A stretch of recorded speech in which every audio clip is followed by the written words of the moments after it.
If you've seen a movie or television show in the past 40 years or so, you've definitely seen a moment where a bunch of FBI agents wearing raid jackets storm onto a crime scene and immediately take control of the investigation. State police are ticked off, local cops roll their eyes, and a killer plays a cat and mouse game with some very determined profilers, leaving clues as to where and how they'll strike again. And yeah, this basically doesn't ever happen. For one thing, the FBI typically has no jurisdiction over murder cases unless they meet a very specific definition.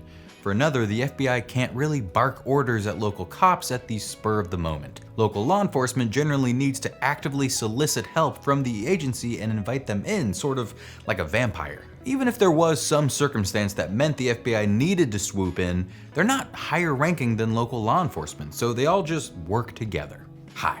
I'm Justin Dodd, and that's just one of the many myths about the G-men and G-women that we'll be covering on this installment of Misconceptions. Let's get into it.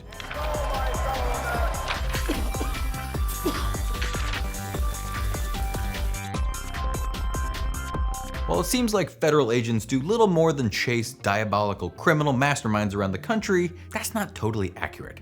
In order for the FBI to lend a hand in an investigation, there typically needs to be cause. For example, a murder that took place on federal property or a federally insured place of business like a bank. Federal officials, like judges or elected officials, are also potential victims that would warrant their involvement. Or the murder might involve interstate flight by the offender or a criminal enterprise like a major drug operation. And if they do assist in a local crime, they're usually doing just that, assisting, not controlling. The cliched, we're in charge now roll-up scene, probably not happening. But what about that other classic FBI stereotype, that of the FBI profiler squad who doggedly looks for the patterns of serial killers before chasing them down on foot? Hollywood, you've lied to us again. FBI profilers hunt serial killers. Since its formation in 1908, the FBI has been the investigative branch of the Department of Justice in a variety of matters, including organized crime and domestic terrorism. One offender stands out among the rest: the serial killer. In everything from The Silence of the Lambs to Mindhunter, we see FBI agents climb inside the minds of clever maniacs.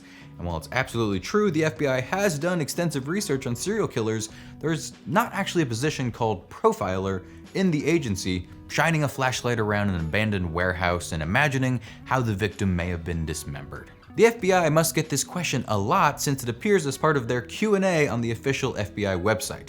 Quote, "The FBI does not have a job called profiler. Supervisory special agents assigned to the National Center for the Analysis of Violent Crime at Quantico, Virginia, perform the tasks commonly associated with profiling." Despite some popular depictions, these FBI special agents do not get vibes or experience psychic flashes while walking around fresh crime scenes. Wow, deep shade thrown at criminal minds. The media likes to use the word profilers, and even some agents refer to themselves this way, but what the FBI actually has is the behavioral analysts and behavioral analysis units. These are highly specialized departments in which agents receive extensive training that include up to 16 weeks of classroom work and up to 2 years of mentorship, in addition to a baseline of 7 to 10 years of FBI agent experience. The BAU agents consult with law enforcement and review evidence, then present their findings and thoughts to the appropriate agency. Those officials then continue the investigation. It's true that the BAU and agents like Robert Ressler and John Douglas interviewed serial killers like Ed Kemper in the 1970s to help create profiles. But the BAU doesn't just investigate killers, they also research white-collar crimes, terrorism, and cyber crimes. But a half dozen people hunting killers full-time on a private plane? Not happening. There's also debate over the value of the profiling work that has been done. Some critics of profiling argue that the serial killers interviewed by agents are, by nature, deceptive and misleading. Also, patterns that might be detectable at a crime scene may not correlate with patterns in a killer's everyday life. That's probably just as well, since the world isn't as chock full of serial murderers as it used to be. According to data compiled by Radford University psychology professor Mike Admat, roughly 770 serial killers were cutting a path through America through the 1970s and 80s, reaching a high of 189 in 1987. The number has crept down ever since, and as of 2015, there were only about 30 serial killers believed to be active. Why the decline? There are a lot of theories. For one thing, a lot of serial killers relied on hitchhiking, which was common in the 1970s, but has since trailed off considerably. Another popular target of killers, sex workers, also became more aware of potential danger. Some observers credit longer prison sentences for repeat offenders, while others believe it's due to safer communities that have improved on everything from motion lights to security to surveillance. Cameras are almost everywhere now, and that may be more useful than any flak-jacketed profiler. FBI agents can't have any history of drug use.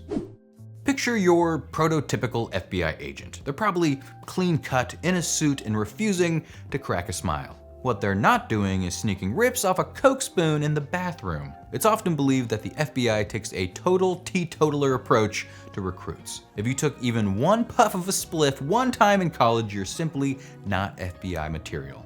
Maybe mall cop is the better option. Not so. It is true that the FBI, along with other federal employers, have pretty stringent drug policies, but they don't expect you to have been drug-free since birth. In 2021, the FBI actually relaxed the rule against marijuana use. Previously, applicants couldn't have used weed in the 3 years before applying. Now, it's just the previous year. And any use prior to someone's 18th birthday is also excused. A lot of this policy came in the 1980s in tandem with Ronald and Nancy Reagan's aggressive crackdown on drugs. Reagan signed an executive order in 1986 that banned all federal employees from using any drug, claiming it made them less productive, less reliable, and prone to greater absenteeism. Lately, a shrinking workforce and more relaxed attitudes about marijuana have led to loosened regulations. Harder illegal drugs are a different story. A candidate can't have used coke, heroin, crack, LSD, or any other mind-bending substance within 10 years of their application. Here's the question I'm imagining you asking. How would the FBI know if you tooted up a little nose candy at a party 8 years ago? Well, it's the FBI. Before they hire you, they're gonna do a substantial background check, including interviews with former coworkers and friends. You'll also probably have to submit to a polygraph test. So if you plan on becoming an agent sometime in the next 10 years, you might wanna rethink that acid trip. The FBI can't discuss cases. It's believed most government agencies have a level of secrecy surrounding them, that employees might acknowledge working for a branch but can't actually talk about their work. In fact, if you get them really, really high, they definitely will. Just kidding. FBI agents don't need to be under the influence to talk about their duties. They just need to have a little distance from it. As you've probably noticed in some documentaries, agents can and do go over their investigations, provided they've gone through the criminal justice system. In fact, a lot of former FBI agents have written books about their time with the Bureau, including Special Agent: My Life on the Front Lines as a Woman in the FBI by Candace DeLong, Ghost: My 30 Years as an FBI Undercover Agent by Michael McGowan, and FBI Myths and Misconceptions: A Manual for Armchair Detectives by Jerry Williams, which, if you're a fan of misconceptions and the FBI, this is the book for you. An agent isn't going to talk about an active case in any real detail, but if you happen to be at a cocktail party and want to ask them about the serial killer they helped apprehend in 1987, there's no official policy preventing them from answering you. They just may not want to, and depending on what exactly that serial killer has done, you may not want to ask. The FBI is always wearing FBI jackets. Here's an easy Halloween costume. Buy a blue jacket with FBI emblazoned on the back. Seems like most depictions of agents have to include them wearing the most obvious apparel possible. Chances are if you encounter a real agent, they'll be wearing some professional attire, but not something that makes them look like they're directly out of central casting. FBI agents are not required to wear FBI jackets as a rule, and they definitely don't casually walk around the office with one on. Some other dress code myths. No, you don't have to wear sunglasses indoors. No, you don't have to drive a black SUV, and no, you don't need a short haircut. But the FBI does have certain parameters for new agent trainees showing up for training. You can't have any facial piercings beyond women wearing earrings. You have to be clean shaven. Your tattoos can't be disruptive, whatever that means, but you can cover them. And men's hair can't be more than collar length, but you can get a religious or disability exception. The FBI never hires civilians. As the thinking goes, to make it in the FBI, you have to be the top of your class, the 1% with a degree in criminal justice and expert marksmanship. It is true that the acceptance rate for agents is low, but the reality is any civilian can apply for a job within the FBI, and no superhuman academic or law enforcement experience is necessary. The Bureau is always hiring for a variety of roles, from intelligence analysts that gather data to IT positions. The FBI also has openings in skilled trades like locksmithing, plumbing, and automotive mechanics. The requirements, educational and otherwise, can vary depending on the job, but generally, you need to have a clean background check, pass the drug test, be a US citizen, and per the FBI's website, not have any engagement with organizations designed to overthrow the US government, which seems like stating the obvious, but we'll go with it. The best part of becoming a Fed? Even if you're not an agent, you'll still receive your job training at the vaunted Quantico facility in Virginia. The FBI's 10 most wanted list are the 10 most wanted people. Some of the most dangerous criminals in the country are usually highlighted in the FBI's most wanted list, which serves to put a spotlight on offenders the Bureau has deemed priority cases. The list dates back to 1949 when, according to the FBI, a newspaper reporter named James Donovan asked for a list of the, quote, toughest guys the Bureau was investigating. They obliged, and the popularity of this list meant that in 1950, the first official FBI list was unveiled. But it's not for any old criminal. The FBI says that to be featured, the person has to pose a major threat to society, and the FBI feels that the increased publicity of placing them on the list will make it more likely that they'll be arrested. So already, it's not the 10 most wanted criminals. And it's not always 10. Most of the time, it is. But as of 2020, there have been 13 times the list has gone beyond 10, reaching a maximum of 16 when 6 members of Weather Underground were added in 1970. And one more note, the 10 or whatever number it is aren't ranked. It's a list, and a successful one at that. As of 2020, 523 fugitives have been featured, with 488 found. The FBI is always in the middle of the action. The FBI demands that its agents be in superior physical condition. That, and Hollywood, has lent credence to the idea that the Bureau is full of agents who are constantly running, jumping, and chasing suspects through eerie cornfields and across rooftop buildings. In fact, the FBI's training academy mandates that potential agents pass a physical fitness test, including a timed 300-meter sprint, a timed 1.5-mile run, and as many push-ups as a person can do. Despite the fitness requirements, it's more likely the average day for an agent is going to involve a lot less sweat. According to the FBI, agent duties typically involve testifying in court, gathering evidence, talking to sources, and filling out paperwork. It's just that subtitling a book, My 30 Years Filling Out Forms, probably won't move many copies. To be clear, being an agent can absolutely be dangerous. According to the FBI itself, about 92 employees of the agency have died in the line of duty since 1925. We are in no way minimizing those losses, but we are saying shootouts are an infrequent occurrence on the job. The FBI investigates aliens.